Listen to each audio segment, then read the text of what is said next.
आप पर नीचे जाओ, इनको करो नीचे, पहले इनको।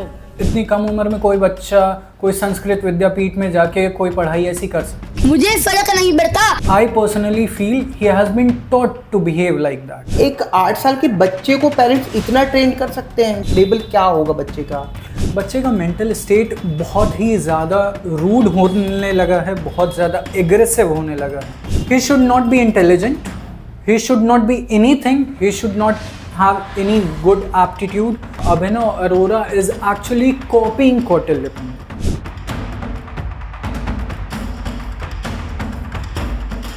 नमस्ते, मैं हूं चंद्र प्रकाश और आप देख रहे हैं कैंडिड टॉक का एक नया एपिसोड।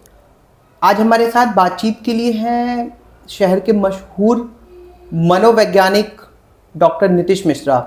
हमारे पास बातचीत के बहुत सारे टॉपिक है, लेकिन सबसे बड़ा टॉपिक है हमारे नौनिहाल, हमारे घर के बच्चे, उनकी स्थिति, और उससे बड़ा अभी जो मामला बहुत ज़्यादा प्रकाश में आ चुका है, जिसकी अभिनव अरोड़ा, एक बाल संत अभिनव अरोड़ा जो लगातार सोशल मीडिया पर ट्रोल हो रहे हैं। तो उनकी मानसिक स्थिति क्या होगी, वो बच्चा किस तरह से, किस कंडीशन से गुजर रहा है, हम वो बातचीत करने की कोशिश करेंगे एक डॉक्टर से, एक साइकोलॉजिस्ट से, और जानने की कोशिश करेंगे कि क्या आखिर चल क्या रहा है उनके दिमाग में, क्या हो रहा होगा उस बच्चे के साथ। सर कैसे हैं आप? I am fine, thank you. Sir अभी जैसे हम सोशल मीडिया पे देख रहे हैं वो बाल संत अभिनव अरोड़ा, तो इस पे बातचीत करना मेरे लिए इसलिए ज़्यादा ज़रूरी लगा, मुझसे ज़्यादा ये सोसाइटी के लिए ज़रूरी कि एक बच्चा एक घर में परेशान हो रहा है, सोशल मीडिया पे ट्रोल हो रहा है, उसकी स्थिति क्या होगी अभी? एग्जैक्टली अगर इस टाइम हम बच्चे की मनोस्थिति की बात करें तो चाहे वो बच्चा हो या कोई बड़ा इंसान हो, अगर वो उसको लगातार किसी चीज़ पे प्रेशराइज किया जाएगा तो दिस इज़ वेरी ऑब्वियस कि ही और she will get defensive in his nature, जो अभी देखने को मिल रहा है। जैसे आप लोगों ने उनकी वीडियोस में देखा होगा, ही इज़ लाइक मैं भी कितना सा हूँ, मैं भी, और I am going to file a case against YouTubers those who are trolling मी।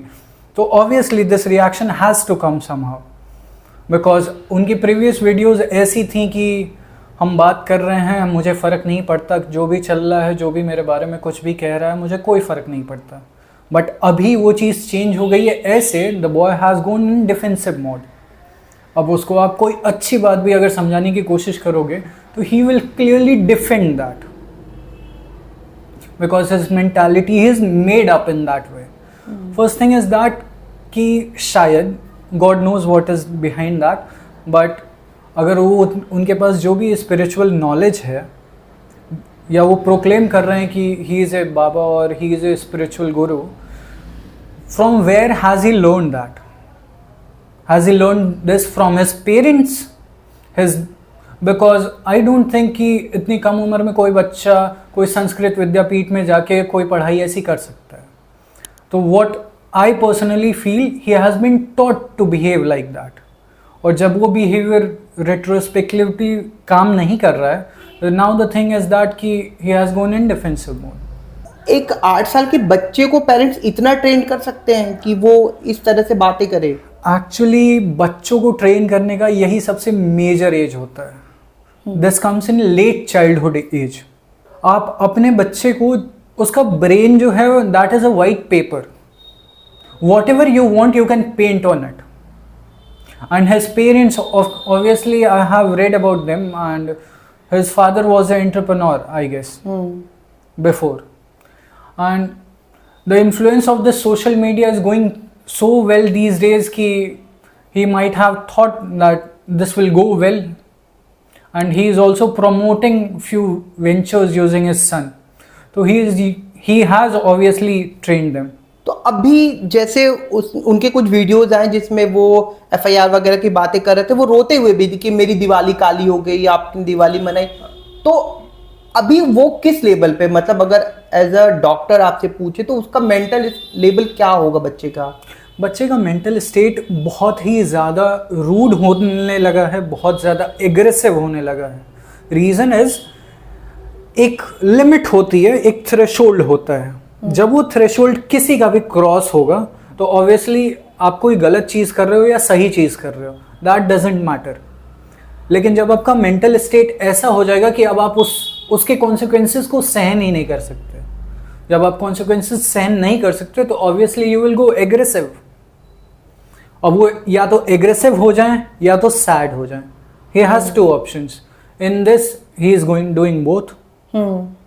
या तो वो रो के खुद को विक्टिम दिखा सकते हैं कि I am the victim of all this YouTubers, या ही कैन बिहेव लाइक कि मेरी सारी चीज़ें खराब कर दी गई हैं and he will go aggressive as he has filed the case. अच्छा, बच्चों को ऐसी ट्रेनिंग दी जानी चाहिए, मतलब अगर पेरेंट्स ने ऐसे किया तो क्या सही है वो? देखिए, ऑब्वियसली बच्चों को आप क्या भी ट्रेन करते हैं, आपके बच्चे हैं, that is completely your matter. I am no one to say in that. But आपके बच्चे को एक ऐसी training, according to a psychologist, first thing, he should not be intelligent, he should not be anything, he should not have any good aptitude, but he should have a good level of emotional intelligence. And what is emotional intelligence here?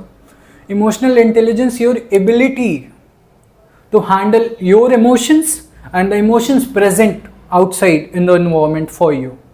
तो जब आप अपने emotions को समझ पाते हो और बाहर के इमोशंस जो आपको मिल रहे हैं उसको समझ पाते हो, वो होती है इमोशनल इंटेलिजेंस. मेरे हिसाब से किसी और ट्रेनिंग से पहले सबसे पहले अपने बच्चे को इमोशनली इंटेलिजेंट बनाना ज़्यादा ज़रूरी होता है. एंड अगर ये ट्रेनिंग दी गई है बच्चे को तो ये according to me it's wrong, because at this age he should be train in different skills. He can be trained in his school knowledge. There are many things to be trained in, but not this. अच्छा, ये emotional training पे मैं आऊँगा, लेकिन इसके पहले एक सवाल कि इसके पहले भी हमने इंटरनेट पे बहुत सारे ऐसे बच्चों को देखा है जो इंटरनेट सेंसेशन बन गए. जैसे एक कौटिल्य पंडित, कुछ साल पहले एक बच्चा था जिसको सब कुछ पता था, देश दुनिया की सारी जानकारी, तो उसको तो ट्रेनिंग दी गई थी, उसके पेरेंट्स एक्सेप्ट करते थे. तो वो और अभिनव में क्या डिफरेंस, क्या है दोनों में? बता देता. If you ask about the difference between Kautilya Pandit and Abhinav Arora is actually copying Kautilya Pandit. That's what I personally feel. And reason behind this is Kautilya Pandit के पेरेंट्स ने एक्सेप्ट किया है कि ये चीज़ें उन्होंने इंस्ट्रक्ट की है, बट ये चीज़ें उतनी अच्छे से ग्रास्प करना is a tough task. A person with normal intelligence can't grasp that. उसके लिए बहुत इंटेलेक्चुअल एबिलिटी की ज़रूरत होती है. Like grasping those quotes from Gitas, those things, grasping a spiritual knowledge is not that easy task. इतना आसान नहीं है कि आप गीता के श्लोक उठाए, उनको पढ़ दिए और उनको आप समझ लिए. That's not that easy. उसको कौटिल्य पंडित got famous, it was his luck and also his studies. But Abhinav Arora, what he is trying to do, or not he, what his parents are trying to do is using that same format of Kautilya Pandit. They are trying to make famous Abhinav Arora. आपने अभी emotional training की बात करी, क्या होता है emotional training? Okay, जब आप अपने इमोशंस को खुद में कंट्रोल करना सीख जाते हो और बाहर से जो इमोशंस आपको मिल रहे हैं उनको अच्छे से ग्रास्प करना और उनको अपने अराउंड कंट्रोल करना सीख जाते हो. I am giving U a simple example. अगर मुझे आपके ऊपर बहुत ज़्यादा गुस्सा आता है और मैं आपके ऊपर चिल्लाने लगता हूँ या गालियाँ देने लगता हूँ, that will not be my emotionally intelligent mode, और then I won't be considered as an emotional intelligent person. Emotional intelligent या इमोशनल ट्रेनिंग ये हुई कि हम अपने इमोशंस को इतने अच्छे से मैनेज कर सकते हैं कि even if I am angry to you, I will tell you कि brother this is not going well and please leave me. तो एक 10 साल के बच्चे को हम कैसे ये समझाएंगे? देखिए, इमोशनल इंटेलिजेंस ऐसी चीज़ नहीं है कि वो बड़ों के पास ही होती है. ठीक है, we also come from a family, you also come from a family, I also come from a family. And छोटी छोटी चीज़ें, अगर मेरी माँ रो रही है तो मुझे पता है मेरी माँ रो रही है, या अगर मेरे फादर तकलीफ़ में है तो मुझे पता है तकलीफ़ में है. और ये चीज़ बच्चे को समझ आनी चाहिए, क्योंकि एज आई सेड, वो एक खाली स्लेट है. It is a white blank paper in the late childhood. उस ब्लैंक पेपर पे आप जो भी लिख दोगे वो लाइफ टाइम रहने वाला है, क्योंकि उसके बाद आता है टीन एज या एडोलेसेंट एज.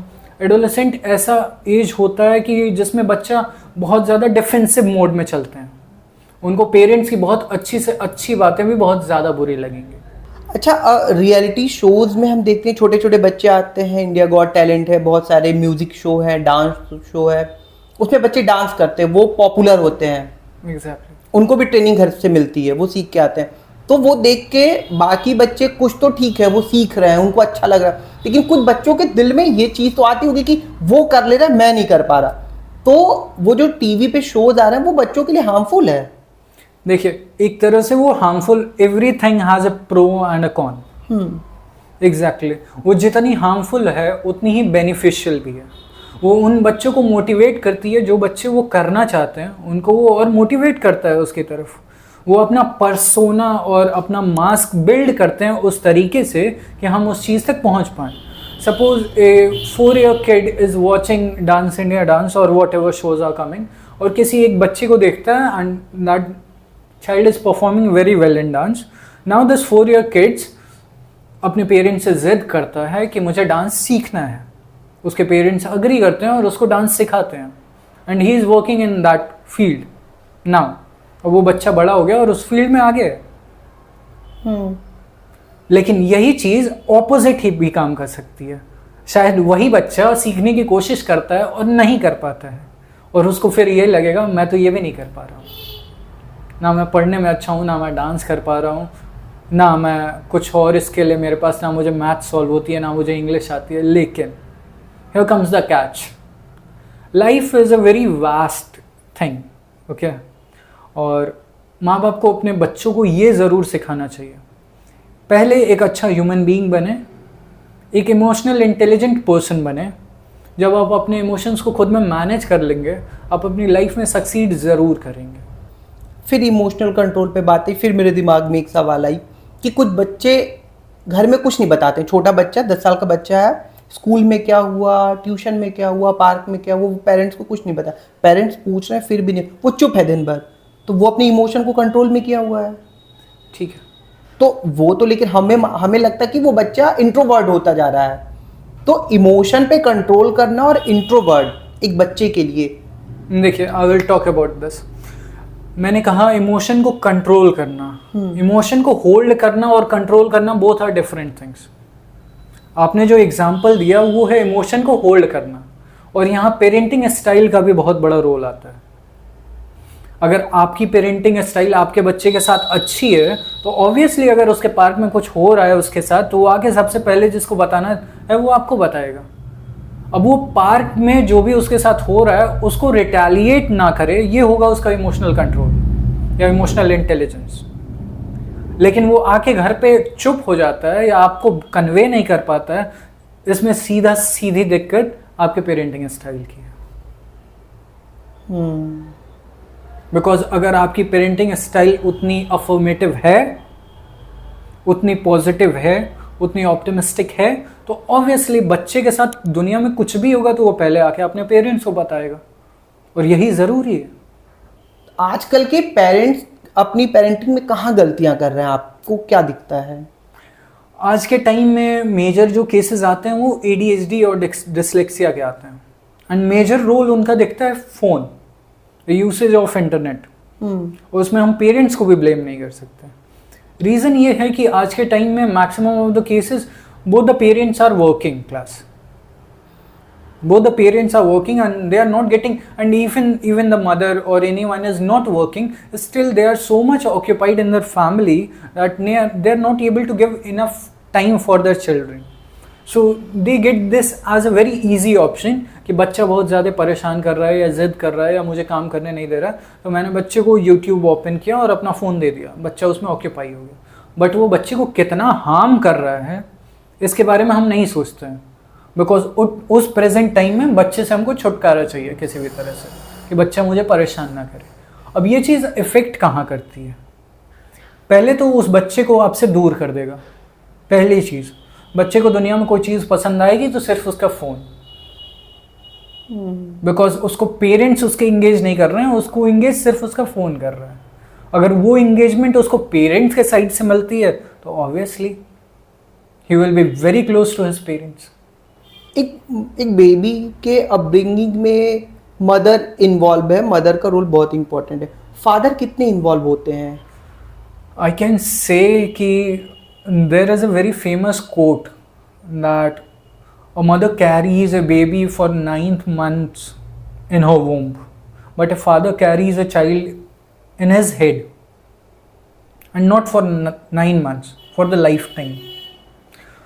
जितना मदर का रोल इम्पॉर्टेंट है एक बच्चे के अपब्रिंगिंग में, उससे ज़्यादा फादर का रोल इम्पॉर्टेंट है, क्योंकि मैक्सिमम ऑफ द केसेस में हमने ये देखा है कि मदर तो साथ में रहती हैं बट फादर साथ में नहीं रह रहे हैं, या फादर शाम को घर पे आ रहे हैं अपने ऑफिस से। अब आप शाम को वापस आ रहे हैं, if you are a parent, आपकी पहली प्रायोरिटी ये होनी चाहिए, आप काम कर रहे हो अपने बच्चे के लिए, that is well and good, but आपकी पहली प्रायोरिटी ये भी होनी चाहिए कि आप अपने बच्चे को प्रॉपर टाइम दे सको, उसके साथ आउटिंग पे जाइए, नॉट नेसेसरीली कि उसको आउटिंग पे जाइए, घुमाने ले जाइए या रेस्टोरेंट में ले जाइए। I have seen many of my patients coming here and शायद जितना ओपन हम उनको करवा पाते हैं उससे ज़्यादा ओपन वो अपने पेरेंट्स के साथ हो सकते थे, लेकिन वो शायद नहीं हो पाए, इसलिए उनको मेरे पास आना पड़ा। शायद वो बातें जो वो हमसे आगे शेयर कर रहे हैं, शायद वो चीज़ें वो अपने पेरेंट्स के साथ शेयर कर सकते हैं। एक बहुत फेमस कॉन्सेप्ट है Electra complex and Oedipus complex. जो गर्ल चाइल्ड होती है वो मेजरली अपने फादर से अट्रैक्टेड होती है, okay, like it is said कि a girl's first love is her father and a boy's first love is his mother. Opposite attracts, this works in that. तो एक बहुत मेजर चीज़ है, ये चीज़ होती है, हर केस में ये दिखता है, मैक्सिमम ऑफ द केसेस में तो दिखता ही है।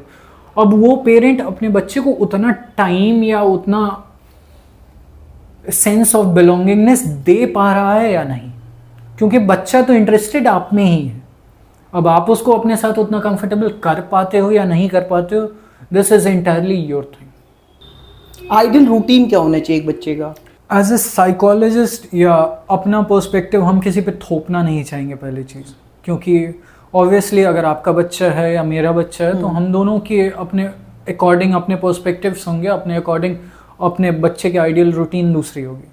बट कुछ चीज़ें हैं जो मेजरली उसके डेली रूटीन में इन्वॉल्व होनी चाहिए। पहला एक चीज़, reading is the must thing. अगर बच्चा अर्ली चाइल्डहुड में है तो उस टाइम वो रीडिंग नहीं कर सकता है, लेकिन पेरेंट्स उसके साथ बैठे उनको स्टोरी टेलिंग कर सकते हैं, और भी बहुत सारी चीज़ें हैं। Story telling is the major thing. और बच्चे को लिखना सिखाइए। ये दो चीज़ें करती क्या हैं हम आपको बताते हैं। देखिए, कोई थियरी अगर मुझे आपको समझानी है that honesty is a best policy, this is a very short quote. अगर ये चीज़ आपको समझानी है और आपको हम सीधे सीधे कहते हैं, hi Chand Prakash ji, and honesty is the best policy, please follow this rule in your life, you are not going to follow this ever. But अगर ये आपको हम एक कहानी के तौर पे सिखाते हैं, this is gonna be a life long lesson for you. और बच्चों का माइंड ऐसा नहीं होता कि वो थ्योरीज को ग्रास्प कर पाएँ, वो ऑनेस्टी को ग्रास्प कर पाएँ, वो ह्यूमन बीइंग बनने को ग्रास्प कर पाएँ, वो इमोशनल इंटेलिजेंस को ग्रास्प कर पाएँ, या वो आपके बिलोंगिंगनेस की फीलिंग जो आप उनको दिखाना चाहते हैं वो उसको ग्रास्प कर पाएँ। बट स्टोरीज़ वो ग्रास्प ज़रूर करते हैं। और स्टोरीज सुनाने का आज हम लोगों ने क्या ऑप्शन निकाला है, यूट्यूब दिखा देना। बट ये चीज़ चेंज करनी पड़ेगी हमको। आइडियल रूटीन में स्टोरी टेलिंग रख सकते हैं आप, राइटिंग सिखाना रख सकते हैं। अपने बच्चे से बात करना बहुत ज़्यादा ज़रूरी है। अपने बच्चे को आप जितना ज़्यादा टाइम देंगे अर्ली चाइल्डहुड और लेट चाइल्डहुड में, आपको बच्चे के टीन एज या एडोलेसेंट में उतना कम चीज़ें फेस करनी पड़ेंगी, उतने कम ट्रॉमा हैंडल करने पड़ेंगे, और आपका बच्चा भी इमोशनली इंटेलिजेंट रहेगा और उसको शायद कभी किसी काउंसलर या साइकोलॉजिस्ट की ज़रूरत ही ना पड़े। डॉक्टर, बच्चों की रूटीन सुबह सोकर उठने से रात के सोने तक के बीच में बच्चों को सबसे ज़्यादा प्यार की ज़रूरत कब होती है? अगर मतलब एज अ डॉक्टर आप देखें, कुछ कोई फिक्स टाइम होता है या कुछ उनकी रूटीन में होती है कि इसके बाद तो इसको थोड़ा कडल और लव चाहिए? देखिए, दो चीज़ें होती हैं, वो मेजर हर इंसान के साथ होती हैं। When and it is, we can't differentiate this between एक बच्चा या एक adult person. It is almost the same. जैसे आप जब एकदम थक के घर जाते हो, आपको नींद बहुत अच्छी आएगी, और जब एक बच्चा या कोई भी एक normal human being, when the person is exhausted, that is the exact time that person needs some love, some affection, some sense of belongingness. और बच्चा तो अगर मदर फीड कर रही है उसको तो एक सेंस ऑफ बिलोंगिंगनेस बहुत मेजर वहाँ से आ जाता है ब्रेस्ट फीडिंग से। बट फादर के लिए ये चाहिए कि बच्चे को at the time of waking up, at the time of sleeping, this is the most important times where you should necessarily be with your child.